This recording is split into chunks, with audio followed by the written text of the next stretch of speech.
Welcome back to another episode of the Success Times Happiness podcast. I'm your host, Richard Thompson, and today I'm joined by Michelle Carroll, principal of Matthew Flinders Anglican College and one of the most thoughtful educational leaders I've ever met. Michelle's story spans decades of shaping young people, from leading elite girls' schools in Melbourne to now pioneering programs that prepare both boys and girls for a rapidly changing world.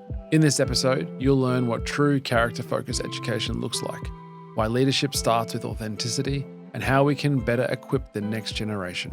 Whether you're a parent, leader, or lifelong learner, this conversation is for you. All right, let's get into it. Michelle Carroll, welcome to the show. Thank you. You are the principal of one of the Sunshine Coast's most prestigious schools, and it is an absolute pleasure to have you in the studio. What do you see as the most important responsibility we have, or you have as leaders, into that next generation of the kids that you're under your sort of tutelage? There's a lot of responsibilities in running a school. I think first and foremost, we need to get the right people on the bus, a staffing matrix, which is the best staff that I can provide the students. I think that's a really important piece of any school environment. I think the responsibility for students today is about equipping them with character and capacity. I think we need to have students graduating that have purpose, a sense of integrity, and a sense of generosity in how they contribute and participate in the world that we are, but also capacity. And capacity these days is just such a challenging piece for 18-year-olds. It's not about content learning a particular subject. It's about how you take content and apply it to new scenarios and new situations. So that aspect of critical thinking and creative problem solving. These are big responsibilities for schools these days and who we graduate.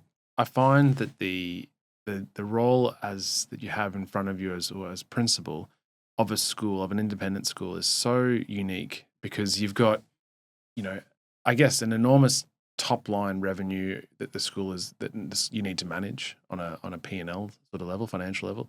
You've got stakeholders within the school, you've got the government to deal with, you've got the council to deal with locally. You've got an enormous, as you say, HR staffing, department that you need to manage.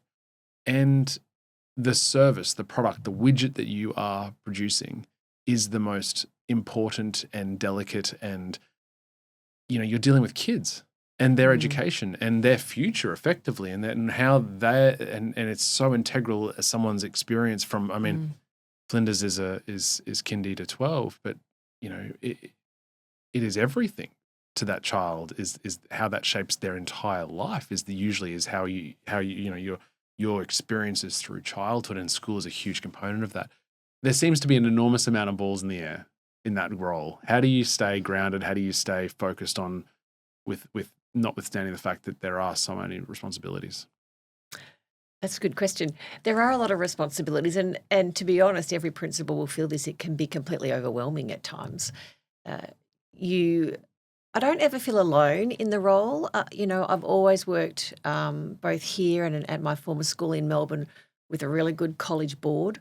And I think the relationship with the board chair is really important, to be honest and authentic, and you make sure that on the board you have a skills matrix which covers off on the skills that you don't have.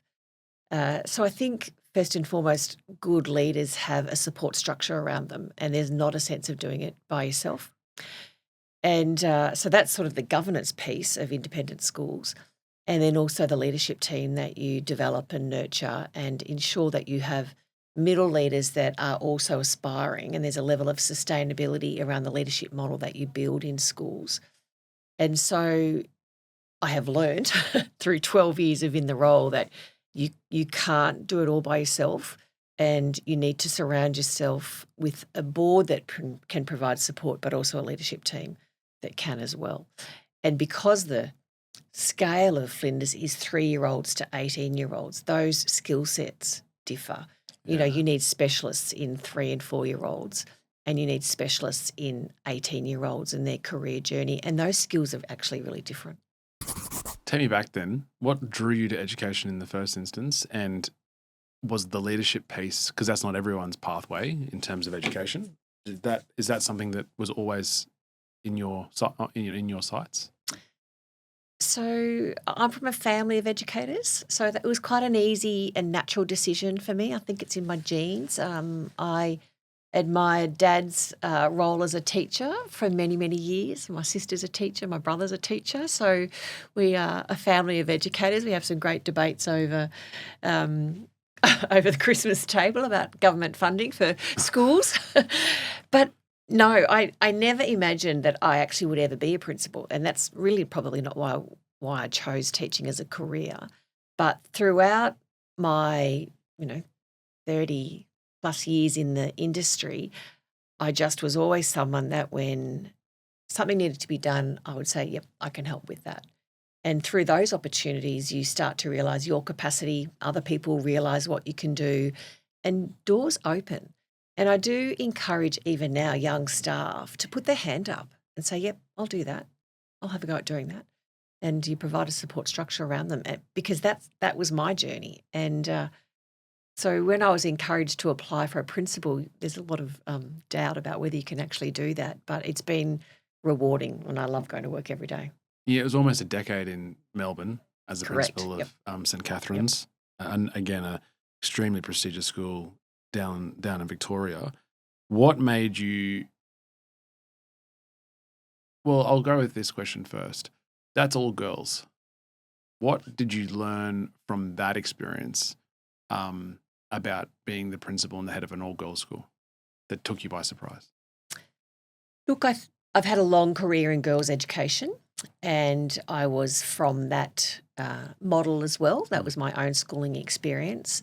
I am a huge advocate of pushing young women and girls forward, and I think largely Australian schools have been very successful at that. We've got amazing women in amazing leadership roles right across many industries in Australia, and I think that if you have a look at that, many of those will step back to their experience at school and say, that really helped me to achieve that. So I think there's some great rewards from working in girls' education. I was the principal for 10 years down there, but I haven't finished my career, and I needed to professionally do something different. And I knew that I had another 10 years in me, and it's very easy to stay in the one place.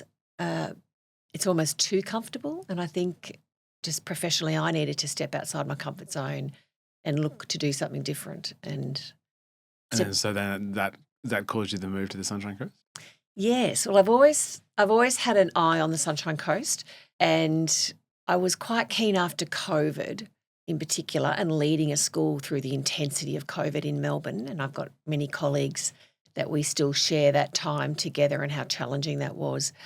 I just needed to get out of Melbourne. I needed to not be in that environment anymore. The intensity of being in a school in a city is quite different. And moving to the Sunshine Coast just has felt so fulfilling. I've loved stepping into co-ed. I found it professionally different. I've had to apply my skills in a different context, and I feel like I can breathe on the Sunshine Coast. It's so different to being in the city. What took you by surprise with co-ed? The joy of it. I love doing duty every morning and welcoming students as they arrive. What took me by surprise was just how many boys get out of the car with their school bag but a ball under their arm. And it's like, have ball ready for school. And if you have a look at our oval at lunchtime, there would be 12 to 15 different ball games occurring, and they just make it work. They never collide into each other. They never argue. It just sort of, there's this sort of hidden language that occurs. So that's been just a joy for me.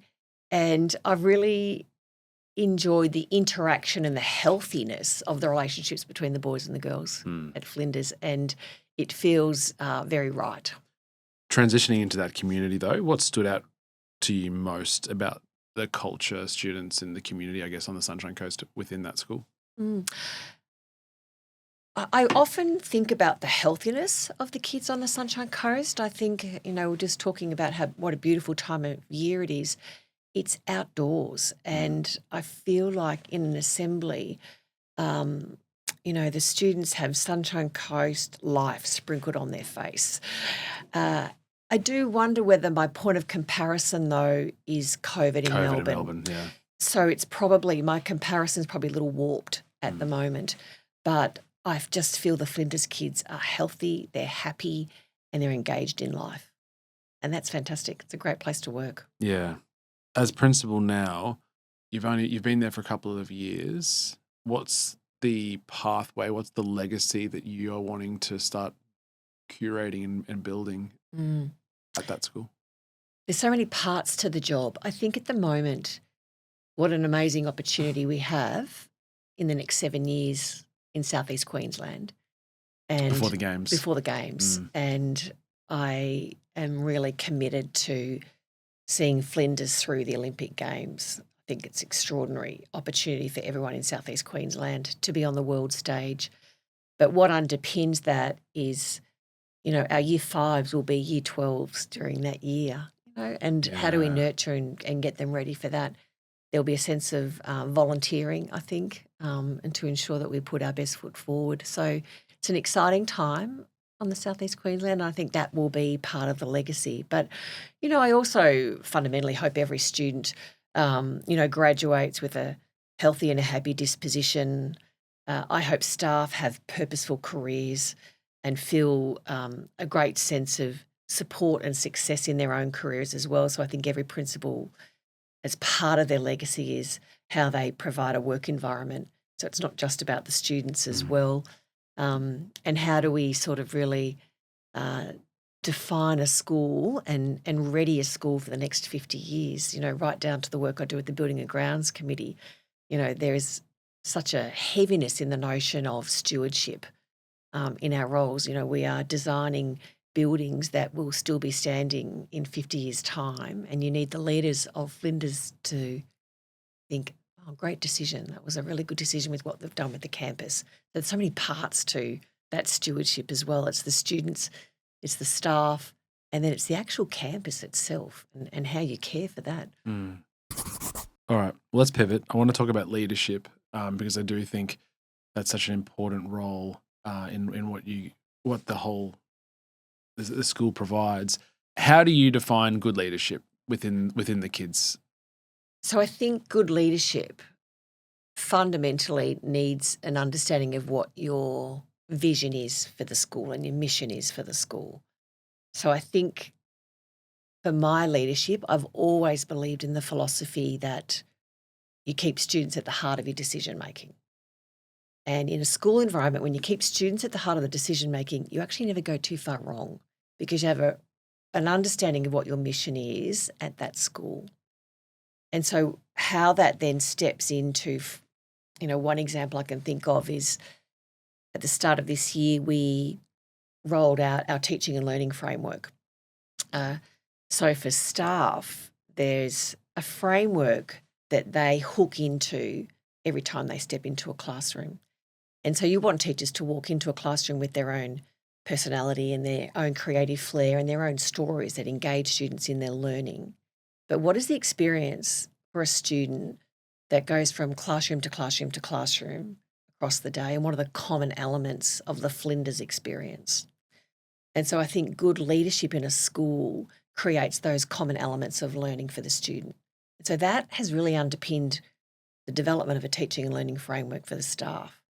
So it's not about telling staff how to teach, but it's understanding that at Flinders, this is our playbook. This is the experience of the students that I want them to have. And that's something that I developed with the leadership team through 6 months of development of that framework. But it's underpinned by a great belief that keeping students at the heart of the decision should drive our decision making. Do you think the challenges that young people are facing today are fundamentally different to their previous generation or even 10 or 20 years ago? I think they're fundamentally different. And we now have longitudinal studies of the impact of iPhones, for example, skyrocketing mental health, particularly anxiety, but also, interestingly, loneliness. There's some really interesting research around... More connected than ever, but more lonely than ever. More lonely than ever. And I think about when I was growing up many years ago in the 80s, when I wanted to talk to someone from school in the evening, I was on a phone that was attached to the wall Yep. in the kitchen The dial thing. with the dial, completely in earshot of my mum, who was generally cooking dinner. So there was just this level of supervision that occurred outside school hours. And what our students and children are experiencing today is very different. And I think it's problematic. And we know it's problematic. Your views on the social media ban that occurred? I think it's courageous of the government to do this. I think Australia stands alone in this, and I know that many other countries are watching and observing, and there's the critic in many that will just say, well, it's too late. But I think we need to start somewhere. And as I just said, there's so much research that indicates that children and teenagers have poor health for the impact of social media. And I think it's a great start. It does lean very heavily into parenting, though, and it's the parents that put these $1,000 phones in the hands of young people. And this is not a school problem. This is a community problem, and it's a parenting issue as well. How do you deal with that on the ground at school? Do you go so far as to have the education piece with the parents? Because I agree with you, it is a community question or community issue, but you're so, like, your job, I guess, is to focus on the Flinders community, not the 98%, 99% of the rest of the community, the kids. What sort of role does the school play, not only within school hours, but outside of it? It's a multi-pronged approach, as it needs to be. Yeah. It's challenging. We speak about it with parents. We provide evening sessions for parents. It's an education piece for parents. They are fundamentally challenged by it. I speak to parents who have opted not to give their children iPhones, not to give them access to social media, and they're challenging conversations around their dinner tables every night that their daughter or their son is missing out. There are some parents that fundamentally believe it's okay and that technology use is good. So there's such a wide range of views that as a school we're trying to capture and funnel into a particular direction. So it's great to have the support of the government. I think it will be helpful for us next year. On a day-to-day basis, how do you strike the balance between giving students freedom to explore, whether that's in class or just generally, but also giving them the framework and the structure that an adolescent child needs? Part of me goes, you need to let the child to be themselves and to express them who they are. And then part of me thinks they need some discipline. They need some structure. Everyone needs structure. Everyone needs discipline. So how do you strike that balance between sit down and do your work versus, well, you're a free spirit and I'll let you be what you'll be? That's a good question. Look, I think, I think there's opportunities at school and there's the right time and the right place. There's a time to be in a classroom following on with what the objective is of the lesson. And sometimes the teacher will very much take the lead in that in an explicit teaching style. But there are other classes where there is the freedom of design thinking and creative thinking and problem solving. And so the experience of a student in any one day can swing between that. And so hopefully by the end of the day, you capture the interests of every student. The behaviour piece is interesting. I think that's about building a culture over a long period of time, ensuring that your student leaders role model what's appropriate. I've always been a great believer in, the standard you walk past is the standard you accept. And so that's encouraged through every staff member, every student leader, year 6 right through to year 12, and what's okay and what gets called out. So students continually need guardrails around that. And it's not a free-for-all. We function on a campus together, and that requires a level of collaboration, a positive culture, and a sense of belonging. And with that comes an expectation and a behaviour. The school is known for its academic assets or I guess the prowess on an academic level. What I love about your leadership, Michelle, is that you are, and you historically, you are focused on the character, the type of person that leaves at the end of year 12. There must be challenges there in terms of there's certainly not mutually exclusive ideas or goals, but you can't really measure good character as you can with an ATAR score. For example, you can very much say this is the academic performance of this group, but as you know, what underpins your belief in that is that that's not at the expense of a toxic culture or people children who don't, or who turn into adults, obviously, and who aren't of good character. How do you go about understanding whether or not you've been successful in the pursuit of that? I love the fact that the character piece is there, is to say we are focused, and it's the vernacular and the actions and the programs and everything in the school. You can't get away from that. It's saying we value education. We want you to excel and provide you the best available opportunity to excel academically, but at the same time, we want you to be very good. We want you to develop your character into being very good, to have values and morals, and this is what you stand for. And we want you to not just have a great ATAR score, but we want you to leave being really good humans. And so my question, I guess, is the data that you have around the academics motivates you. What can be measured can be improved. Whereas the subjective nature of character development, of are we on the right track here? Did we do well here? That's probably more difficult. But I don't know, and I'm intrigued because it obviously is a really important part of the Flinders culture, and will be even more so with your leadership. But how do you, on a year by year basis, understand whether you're on the right track with that part of the? Yeah, it's easy to measure ATAR and NAPLAN scores. You're right. And character, I think, is also measured in how they participate. And so at a school like Flinders, there's so many opportunities to participate. Are they volunteering on Clean Up Australia Day? Are they participating in co-curricular programs? And I'm a great believer if they've got a ball or racket or a flute in their hand and they don't have a phone in their hand. You're winning. You're winning. And so I actually do look at how many students are participating in activities beyond the classroom, because I feel with that there's a sense of belonging, community, and a sense of community, and a sense of I wish to participate in this.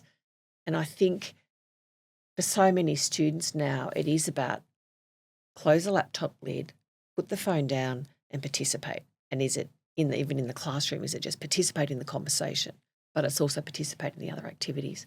So this week alone, we've got students on a music tour in New York, we've got a student in India, we've got a group of students in New Zealand, all wanting to do something beyond sitting in the classroom. And I think for me, that says they wish to belong and they wish for more. And I think that's a good indication of citizenship. And responsibility. Yeah. And one thing I do like as well is that there's a lot of schools that after school and before school, the campus itself, I guess, is off limits, is out of bounds, and until you're allowed in. But Flinders has a different view on that, and in the sense that it seems that students are allowed to roam before and after, because it is a campus. It is theirs as well for a short period of time. Very much so. It is open. And the school is alive and buzzing from 6 a.m. to 6 p.m. So going home is not really the norm. It's stay back and participate in what else is on offer. And I think that is a good indication that they love being there and they want to be part of it. What would you do differently going forward to continue that path of leadership, of character development within the kids in the next 7 years? What needs to change to even make that even better? Look, I think particularly in the next 7 years, a sense of volunteerism. Mm-hmm. And sometimes students just see service as raising money, but it's actually giving time and getting very little back. So I think that is something that I'm quite conscious of, and raising attention to students who do participate in volunteering. And I think volunteering of time, I think, is a really important feature for us in the next 7 years. Yeah, right. Hey team, just popping in to say thanks for listening. If you're enjoying the episode, please take a second to like or follow the show and share it with a friend. It's the best way to help us grow and keep bringing you more great content. All right, let's get back into it. All right, we're pivoting because this is a topic with 4 boys in my family and 1 beautiful daughter, but the young men that are coming through my house. You've put a strong emphasis on developing young men of character specifically.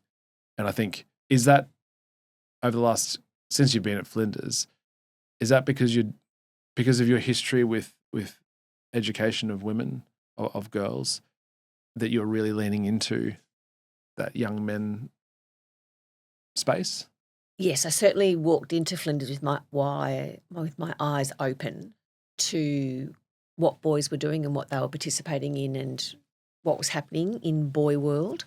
So apart from that joy of seeing them all arrive with a ball under their hand as they get out of the car. But what struck me was how many girls were putting up their hand for global exchange programs, leadership opportunity, service programs. And I said to a colleague, Dr. Louise McQuaig, who runs the Flinders Discovery Institute, I said, where are the boys? What was the sway? What was the percentage sway? I can't recall what the percentage was, but the exchange program was 100% girls. Wow. 0 boys putting their hand up to participate in that. And that struck me as really interesting. And even the leadership numbers and putting their hand up to be a leader in the school. So house captain, school captain, all of those many roles that appear at the end of the year for year 11 students. And the girls, much more the girls than much more. And I said, where are the boys? And so together we just talked about a leading men program. And Louise is particularly creative and skilled in developing this. And she set out to develop a leading men program last year in 2024 and as a pilot program. And she basically grabbed about 15 boys in year 12 and worked with those 15 boys in a pilot program. She connected them with a High Court judge. She gave them a weekend retreat and she set them up in quite a defined leadership program.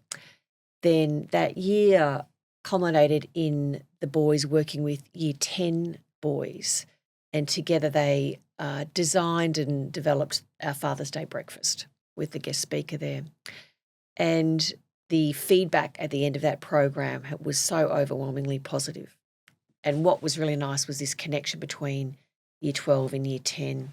And then this year we expanded that program again to the Leading Men program.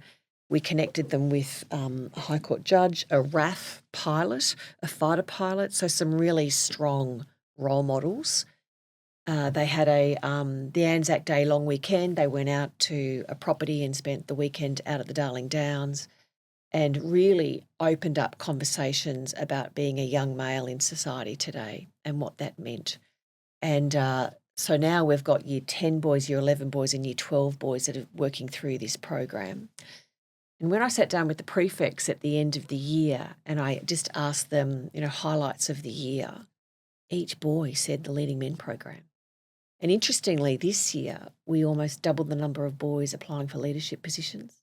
We've got boys on the Global Exchange program and we've got boys participating in the service program. So in such a short amount of time, we've seen a significant difference in just boys putting up their hand and stepping into it. Imagine how that will be in 5 to 10 years' time. So you would have seen the year 10s last year who were in that program go into the year 11s this year, and then they're the ones applying. And they're the ones that have applied. For the year 12 leadership. In such a short amount of time. That's phenomenal. What do you think through that experience, what was missing? Because suicide rates and mental health connection, the mental health, I guess, crisis is much more prevalent in young men than young women. What do you think was missing in before you came for them not to be engaged? I actually think it was about creating space for them to have a guided conversation and step into naming emotions, sitting with disappointment, the confidence to ask for help. How do you balance empathy and courage and not being silent? You know, they were all parts of the conversation that they were led through, and it made a difference. How did you go about teaching emotional literacy or self-awareness that a 15, 16, 17-year-old boy could understand or in their language? So Justice Bodice and led the boys through conversations about what he was seeing in young men going through the courts in Brisbane. And so he gave them some real life examples of what was working for young men and what wasn't. So there were some really hardcore facts that the boys had to wrestle with, and what were some of the solutions and what were some of the causes of that. So some really deep thought and conversations that those boys had that were guided not just by teachers but by also young men as amazing role models as well, and what they had perhaps wrestled with as well. And some of the staff that we selected for that program, just highly skilled at engaging young boys. Sure. Yeah. As a parent, you're the center of the universe until they're about 13. And then there's a very quick separation and healthy separation where they go lean much further into their friends and mentors. Notwithstanding that, what role does the family unit have in those years to assist that emotional intelligence and self-development within a boy's within the boy's development? Look, there's certainly a need for consistent male role models. So I think as parents, you partner with a school where that exists, and you develop partnerships with your son's rugby coach, for example, or the swimming coach, or their music teacher. So there's surrounding these boys with really strong role models, I think, is really important.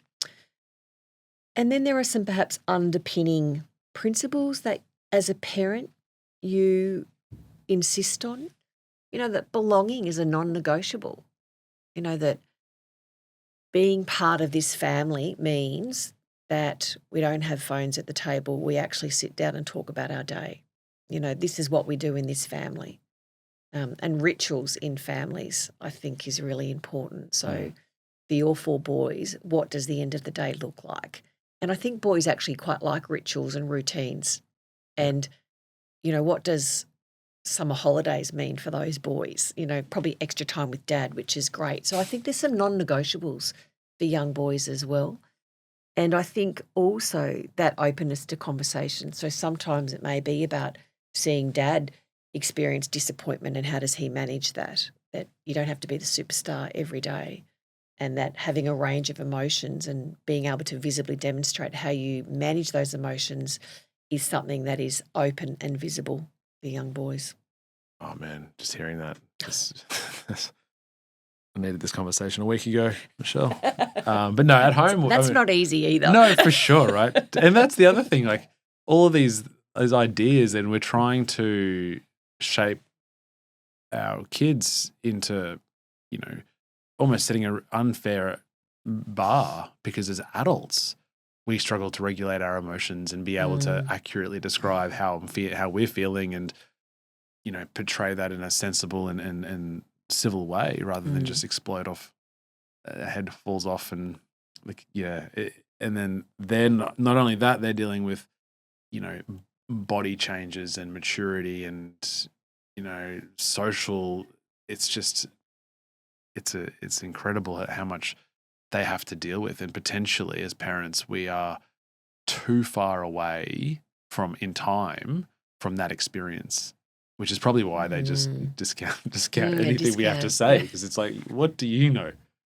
Like I've got staff here that are much closer in age to my eldest son than me, which is sobering at best. But at home, we have obviously dinner at home around the table every night, and we do a ritual of high-low buffalo, which is everyone, which is a fair few now, has an opportunity to say what their high of the day was, what their low of the day was, and what their buffalo of the day, which effectively is something unique, silly, or different.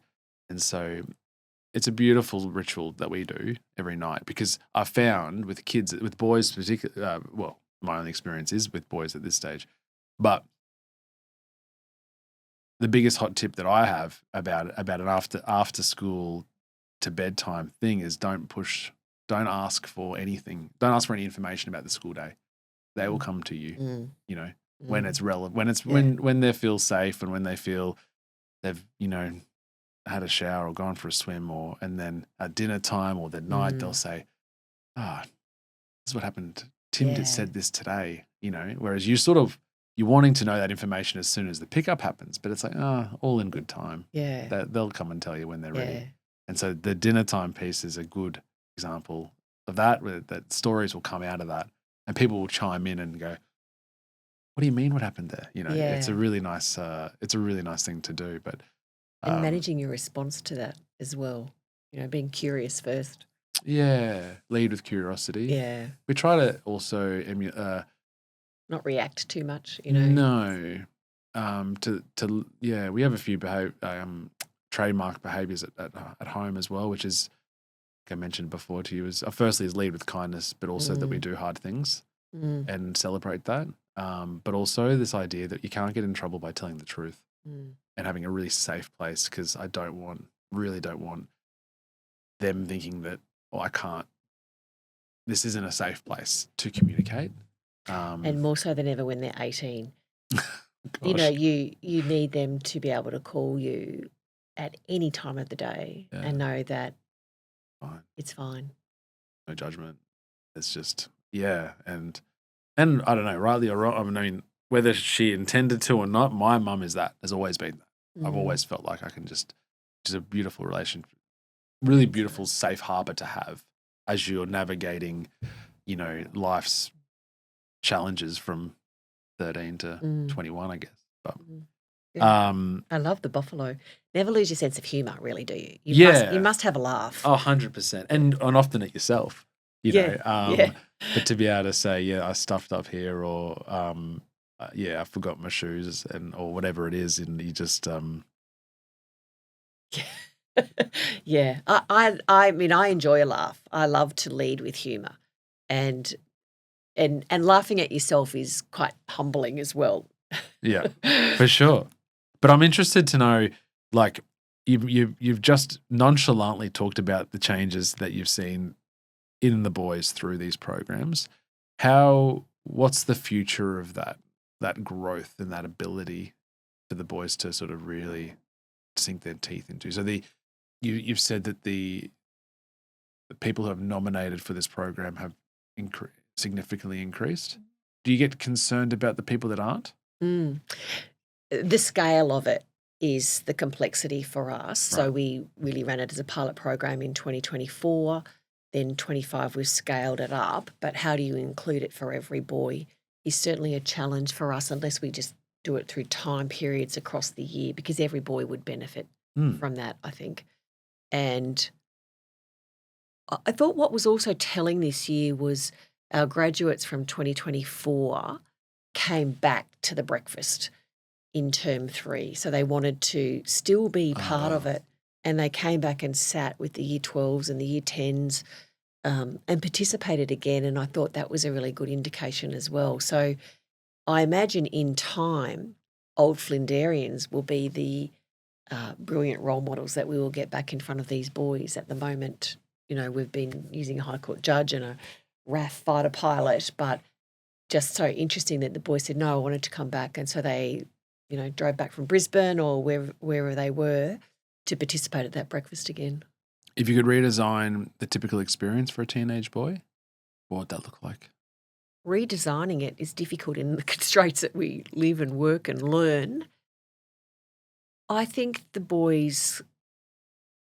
I would like the boys to all do something physical first thing in the morning, get them up and active, I think is good. So some sort of before school movement, I think would be good. So that would maybe starting the day later. So, have we got the structure of the day right for these boys? 5 days a week is a lot. Could we really rethink what schooling looks like for boys? Do they need a day which is much more hands-on, much more active, much more community-based? I think if given the opportunity, we probably would do it different. Wow. I'm pulling the thread. So you're thinking potentially like a 2-1-2 sort of setup where you'd have a middle of like a Wednesday would be something that they would be more purposeful. Yeah. What would be your initial feedback? What was your initial thoughts on the pushback to that concept? Because that's not the norm. No, I think the pushback is we have them funneling through a year 11 and 12 system, which is externally driven through QCAA or in other states as well. And we continue to push students towards a 2-digit number at the end of their schooling experience. So that's how we enter these students into post-school study and what's the best process in doing that. What's that why do you think that motivation's there? The motivation for that really is about, getting on with life, isn't it? I'd like to do engineering, I'd like to do science, I'd like to do medicine. And how do we step them into that in a schooling model which isn't confining what we're doing? That's complex though, but that's a big problem, I think, for the tertiary sector at the moment. I guess the tertiary sector is probably, it's an interesting space to be in because they're not as, it's almost like the students hold the power now as against the universities. And that's only shifted in the last maybe 10 years or 5 years. How do you see that changing? It's been interesting for me to learn that students lock down their placement with the university. Some students lock down their placements with some universities early in year 12, whereas when I went through, they didn't want to hear from you until you had your score, and in which in any event, more than likely, unless you had a great OP, you got second or third preference. Whereas now it feels like it appears like as long as you're there and you're paying, you sign the application, they'll take you. Correct. So results come out next Wednesday, Thursday. 30% of our students in our graduating class already have an offer on the table. And that's not brokered through the school either. That's university to kid. Yes. Yeah. Direct. So you can see the strain on universities. They need to make themselves attractive to the graduates, and the early offer is increasing every year. How do you feel about that? Look, I think it's taking students for the work they've done and what they put down as their portfolio over year 11 and 12. I think that's a good reflection. I think that's a positive, and not just placing an emphasis on the ATAR score. And these students that have an early offer, most of them may need to sort of still get a minimum ATAR, but it takes the pressure off. Which can only be a good thing. Can only be a good thing. Yeah. University entrance is very aligned to funding as well. So it's a really complicated scenario. For them. I don't have the answers for that. It's not in your purview. That's not in mine. It's a problem. What keeps you up at night in terms of the job? I think in the job, no 2 hours are the same. And so sometimes just the sheer agility required in a day can keep me up. How am I going to just navigate just the complete differences of what you do in each hour? think the agility required is quite extraordinary. It's an incredible appointment for the school to have you there, and for the limited amount of time we've spent, there's this overarching sense of pride as the principal of the school from you. And I also, even from today, can see there's so much that's in your mind that you've worked on and developing, and it seems like you're always thinking every single angle to try to improve that place from the top down. And I think, the community in Flinders is very thankful for you, for the work you're doing and will continue to do until. Yeah, thanks, Richard. That's nice. Now, before you go, quick fire, 5 questions. What does success mean to you? I think success at the moment is about having people participate, belong, and be part of what's in front of you. Love that. What does happiness mean to you? Happiness is the freedom to walk from Point Arkwright to Coolum and have a lizard scurry past you, the sea eagle on the Point Arkwright cliffs swoop past, and between May and September, spot a whale. That's pretty good. Sounds pretty good. What is a morning routine? You might have already delved into that now, but what does a morning routine look like for you normally on a school day? On a school day, look, I do try and get some exercise in, the beautiful mornings on the Sunshine Coast, and a coffee. What time do you wake up? 5:30. Okay. And then what time do you get into school? 7:30 to 7:45. Okay. And what would be a piece of advice to a young Michelle that you'd want to give her that could be on a billboard for the world to see? Look, it would be easy to step into, be brave enough or be courageous enough. But as I have stepped further into leadership, it really is about listen to understand, not listen to create an answer, just listen to understand. I like that. And finally, a guest or someone that you know you think would have a great story to be a guest on the show. There are so many people. I think it would be good for you to talk to someone. What about a graduate from Flinders? An 18-year-old, the voice of an 18-year-old. Okay. I could recommend many. Okay. We'll chat. But that's a great idea. And I think we interviewed, I think she was 15.